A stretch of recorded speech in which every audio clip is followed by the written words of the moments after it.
Perkenalkan, nama saya Lertiamsi Sihotang dengan NIM L1A120079 dari kelas B R002. Di sini saya akan memenuhi tugas mata kuliah Fisiologi Pohon, yaitu membuat video pembelajaran dengan materi sistem transport senyawa organik. Pengangkutan tanaman. Nah, kita dapat melihat pada gambar ini ada xilem, floem, pit, korteks, dan epidermis. Xilem dan floem secara bersamaan dengan sel-sel parenkim membentuk jaringan vaskuler. Jaringan vaskuler di sini sama dengan pembuluh angkut, yang artinya jaringan yang berfungsi sebagai alat transport materi dalam tumbuhan. Nah, selanjutnya, tanaman itu membutuhkan gula yang terdiri dari CO2 atau karbon dioksida, cahaya H2O dan O2. Peran karbon dioksida dalam pertumbuhan tanaman yaitu karena karbon dioksida atau CO2 ini merupakan salah satu bahan dalam proses fotosintesis. Selanjutnya ada cahaya.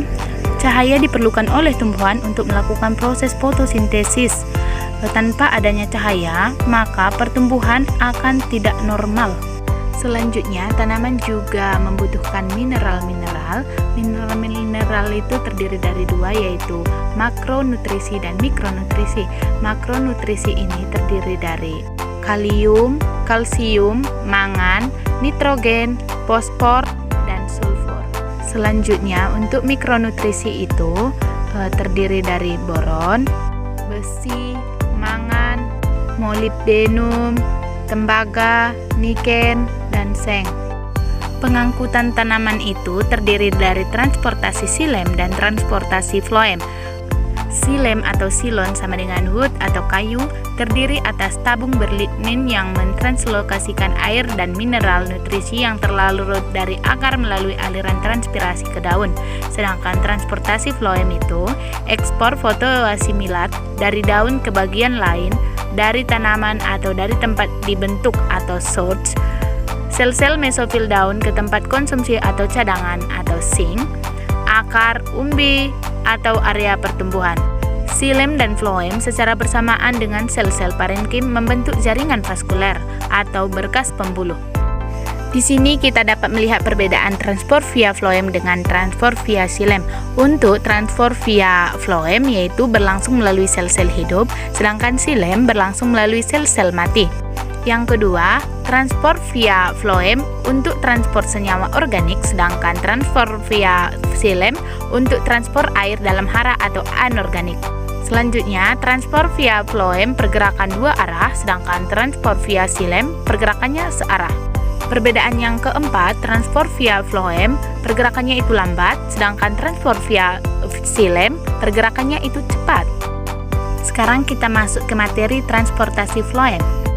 Senyawa organik yang diangkut dalam floem. Yang pertama ada karbohidrat, yaitu gula reduksi yang terdiri dari sukrosa, rafinosa, sampai 25%. Yang kedua, yang mengandung nitrogen atau asam amino, amida, ureida 0,03 sampai 0,4%. Yang ketiga ada zat pengatur tumbuh nukleotida. Dan yang keempat, nukleotida anorganik pestisida sistemik. Bukti zat organik diangkut melalui floem yaitu 1. Apabila percobaan ring, maka elemen dikupas melingkar batang. Di atas keratan timbul pembengkakan, di bawah keratan atau bagian akar akan mati. Yang kedua, dengan pengawetan yaitu mengikat kawat erat di sekeliling batang dapat merangsang pembungaan. Yang ketiga, dengan analisa eksudat atau isi floem dengan mikroskop mengakibatkan gula tinggi. Yang keempat, percobaan dengan cara radioaktif, yaitu CO2 yang diserap melalui daun keluar dari daun sebagai karbohidrat mengalir melalui saringan dari floem ke berbagai tempat. Yang kelima, yaitu pohon yang terbakar sering dapat bertunas kembali karena hanya sebagian kulit yang terbakar. Nah, ini dia gambar percobaan dengan ring. Ini gambar percobaan dengan cara radioaktif. Anatomi floem itu terdiri dari unsur tapis atau pembuluh tapis, Pada unsur tapis ini, sel-sel hidup yang kehilangan nukleus, ribosom, aparatus atau badan Golgi, dan vakuola serta hanya mengandung sedikit mitokondria, plastid, dan beberapa retikum endoplasmik. Pada unsur tapis ini, elemen saringan berlubang dan dihubungkan satu dengan lainnya oleh benang-benang protoplasma, yang merupakan jaringan terpenting dari floem dan tidak lama hidupnya. Yang kedua, ada sel pelengkap, yaitu pada sel pelengkap ini banyak sekali lubang-lubang di dinding yang berhubungan dengan sel-sel sieve elemen oleh plasmademata. Yang ketiga, ada sel-sel serat. Sel-sel serat ini berfungsi penguat jaringan, terdiri dari sel-sel tebal, panjang, kuat, dan tidak dapat dilalui zat organik. Yang keempat, ada sel parenkima, di mana sel parenkima ini berstruktur lemak, terdapat di korteks, bentuk panjang, sejajar sumbu tanaman, dan sebagai tempat cadangan makanan. Yang keenam, ada itu jari-jari floem. Ya, jari-jari floem ini meskipun tidak terlalu penting, tetapi sel ini turut melakukan pengangkutan. Nah, ini dia gambar anatomi floem, di mana gambar ini adalah penampang memanjang dan melintang dari pembuluh saringan dan sel pelengkap. Nah, dapat kita lihat juga ini gambar anatomi floem. Gambar ini adalah penampang melintang dari dahan dikotil. Pada gambar ini dapat kita lihat di bagian kulit kayu itu terdiri dari kutikula, epidermis, korteks, skirenkimia, dan floem. Dan dapat juga kita lihat pada bagian dalam kulit kayu itu terdiri dari kambium, silem atau kayu, dan empulur. Selanjutnya ada mekanisme pengangkutan. Dalam mekanisme pengangkutan ini ada beberapa hal yang perlu dipertimbangkan. Yang pertama, gerakan terjadi dalam sel hidup atau tidak demikian halnya dengan gerakan air. Yang kedua, gerakan dapat terjadi ke atas dan ke bawah. Yang ketiga, bahan yang diangkut relatif besar. Yang keempat, pengangkutan terjadi dalam waktu yang singkat. Yang kelima, pengangkutan lebih cepat pada siang hari dibandingkan pada malam hari. Di dalam mekanisme pengangkutan ini, aliran terjadi karena tekanan turgor atau gerakan karena adanya gradien tekanan turgor. Dengan bunyi, gula terbentuk di daun, tekanan osmotik tinggi sehingga air mengalir dan tekanan turgor meningkat dan menekan larutan gula ke sel berikutnya.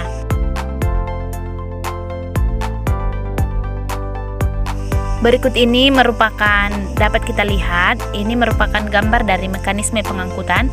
Kita bisa melihat ada osmosis, ada water molecule, ada semi-permeable membran, ada sugar molecule, dan water molecule motion. Selanjutnya, bagaimanakah floem mentransportasikan cairan floem? Nah, kita bisa melihat pada gambar ini, makanan atau gula kemudian ditranslokasikan dari source ke sinks berdasarkan teori press flow, yaitu pada source gula secara aktif ditransportasikan ke floem. Yang kedua, air mengikuti melalui osmosis dari sel-sel source dan xilem. Hal inilah yang menghasilkan tekanan yang tinggi. Yang ketiga, pada sink, gula-gula berdifusi keluar floem dan diikuti oleh air melalui osmosis. Hal inilah yang mengakibatkan rendahnya tekanan. Yang keempat, dapat kita lihat pada gambar ini, larutan gula akan mengalir dari tekanan tinggi ke tekanan yang lebih rendah. Dan yang kelima, air dalam xilem akan ditarik melalui aliran transpirasi. Dapat kita lihat pada gambar ini, inilah gambar bagaimana floem mentransportasikan cairan floem. Inilah menurut teori dari pressure flow. Selanjutnya ada mekanisme aliran tekanan.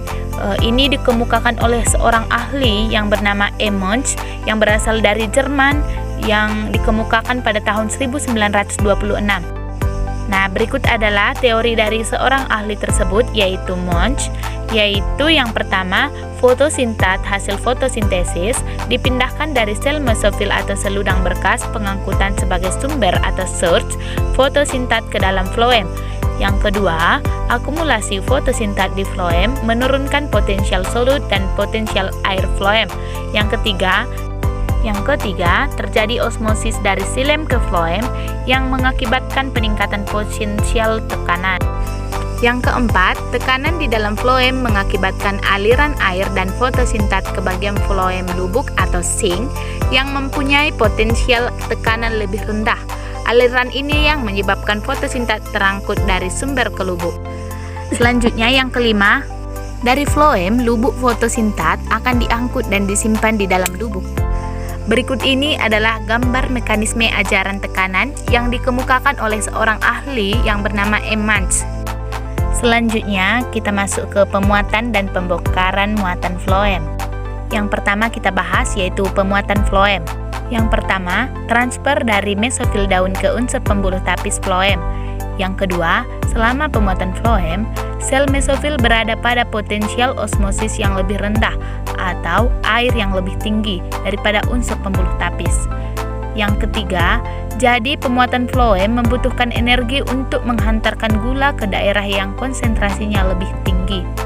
Yang keempat, pemuatan floem menyebabkan peningkatan potensial osmosis di dalam unsur-unsur pembuluh tapis.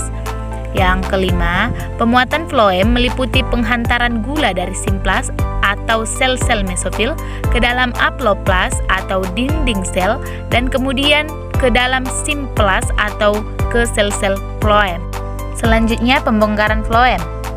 Pada pembongkaran floem ini, transfer hasil fotosintesis dari unsur-unsur pembuluh tapis floem ke sel-sel tempat penerima atau pemanfaatan dapat membatasi laju dan mempengaruhi translokasi. Selanjutnya, hubungan sumber daerah pemanfaatan dan pembagian. Nah, berikut ini hantaran hasil asimilasi dari sumber ke daerah pemanfaatan terjadi sebagai berikut. Yang pertama itu, sel-sel sumber yang berfotosintesis menghasilkan gula yang dapat bergerak secara simplastik ke pembuluh tapis. Yang kedua, pemuatan floem meningkatkan konsentrasi gula pembuluh tapis sehingga lebih tinggi dari konsentrasi apoplas. Yang ketiga, pada daerah pemanfaatan, karbohidrat diabsorpsi dan dibagikan secara aktif menjadi bagian penyusun sel atau diubah menjadi karbohidrat lain yang memiliki pengaruh terhadap tekanan hidrostatis floem. Yang keempat yaitu pembongkaran muatan floem menurunkan konsentrasi gula dalam pembuluh tapis. Yang kelima, penimbukan gula pada daerah sumber dan pengambilan gula di daerah pemanfaatan menimbulkan landaian tekanan hidrostatis yang menghantar air dan gula dari sumber ke daerah pemanfaatan. Berikut ini adalah gambar yang disederhanakan mengenai transport dari sumber daerah pemanfaatan. Selanjutnya ada pembagian hasil asimilasi. Pembagian hasil asimilasi ini dibagi dua, yaitu di sepanjang fase vegetatif dan sepanjang fase generatif. Untuk sepanjang fase generatif, yaitu yang pertama, pada jaringan sumber, sebagian hasil asimilasi tetap digunakan untuk pemeliharaan sel. Yang kedua, sisanya akan diekspor atau ditranslokasikan ke daerah pemanfaatan vegetatif atau fungsi pertumbuhan sebagai pemeliharaan dan sebagai cadangan makanan. Yang ketiga, daerah pemanfaatan vegetatif itu terdiri dari akar, daun, dan batang. Yang kedua, sepanjang fase generatif ini terdiri dari yang pertama, setelah pembungaan, daerah pemanfaatan reproduktif sangat kuat membatasi pembagian hasil ke pertumbuhan vegetatif.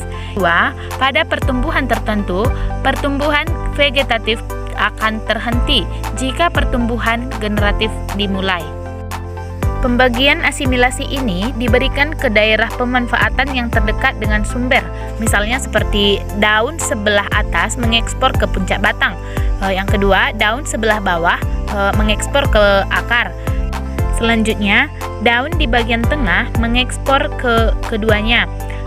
Yang keempat, karena hubungan pembuluh tapis floem itu hanya ada pada salah satu sisi batang, daun-daun pada salah satu sisinya lebih efisien dalam mengekspor hasil asimilasinya ke daerah pemanfaatan pada sisi yang sama. Selanjutnya kita ke pembagian asimilasi selama pengisian biji. Nah, pada hasil fotosintesis disimpan dalam biji yang berasal dari yang pertama fotosintesis daun sekarang, yang kedua yang berasal dari fotosintesis bagian lain yang bukan daun saat sekarang, yang ketiga remobilisasi hasil asimilat yang disimpan dalam organ tanaman yang lain. Yang ketiga ini termasuk komposisi di mana yang dominan yang dipengaruhi oleh spesies dan lingkungan. Contohnya seperti gandum yang penyumbang utama dari fotosintesis daun bendera, batang, dan bongkol. Selanjutnya ada hubungan sumber dan lubuk. Hubungan sumber dan lubuk itu ada 3. Yang pertama batasan sumber dan lubuk. Yang kedua sumber atau source adalah bagian tanaman yang menghasilkan fotosintat. Yang ketiga adalah lubuk atau sink adalah bagian tanaman yang menggunakan fotosintat.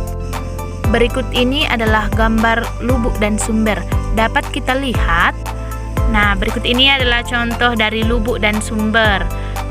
Bisa kita lihat untuk lubuk daunnya kurang dari 50%. Sedangkan sumber itu daunnya itu lebih besar dari 50%. Selanjutnya ini ada gambar jagung di mana sumbernya itu ada pada daun batang hijau dan lubuknya itu ada pada biji. Untuk contoh selanjutnya kita bisa lihat ini pada buah tomat. Sumber itu berasal dari kulit buah hijau dan untuk lubuk itu berasal dari buah yang sudah merah. Selanjutnya kita bisa melihat ini adalah gambar kemampuan fotosintesis kulit biji pada padi dan gandum. Untuk kemampuan fotosintesis kulit biji padi yaitu 8-23%, sedangkan untuk gandum 10-49%. Nah, selanjutnya ini dapat kita lihat lagi, ini adalah contoh lubuk di mana untuk lubuk pada batang karet itu ada pada bagian bawah batang dan pada getah, dan untuk buah rambutan lubuknya itu ada pada buah paling dalam. Maksud saya itu kulitnya tidak ikut, dan lubuk pada wortel itu ada pada bagian bawah, dan untuk lubuk pada bawang itu ada pada akarnya. Selanjutnya ada faktor-faktor yang mempengaruhi pengangkutan karbohidrat. Faktor-faktor yang mempengaruhi pengangkutan karbohidrat ini yang pertama ada suhu. Suhu adalah terutama pengaruhnya itu melalui enzim-enzim untuk proses fotosintesis. Fotosintesis berjalan cepat, pengangkutan juga cepat. Yang kedua ada cahaya. Cahaya ini berhubungan dengan penambatan CO2 pada proses fotosintesis. Yang ketiga ada penghambat metabolik, di mana penghambat metabolik ini 2,4-D dan HCN dapat terbawa ke sel mesofil daun yang sedang aktif melakukan fotosintesis, akan menghambat pengangkutan fotosintat atau karbohidrat. Yang keempat itu ada perbedaan konsentrasi, di mana perbedaan konsentrasi ini adalah arah pengangkutannya itu selalu dari konsentrasi tinggi ke konsentrasi rendah. Yang kelima itu ada mineral. Pada mineral ini ketersediaan unsur kalium akan membantu dalam pengangkutan karbohidrat. Dan yang keenam, hormon. Hormon ini konsentrasinya itu tinggi pada bagian tanaman yang sedang aktif tumbuh. Ini membuktikan bahwa pucuk yang aktif tumbuh lebih mampu bersaing untuk mendapatkan karbohidrat dari organ tanaman di sekitarnya. Buah yang sedang berkembang juga lebih mampu bersaing daripada organ vegetatif. Demikian adalah video pembelajaran yang bisa saya buat. Jika ada kesalahan saya mohon maaf. Sekian dan terima kasih.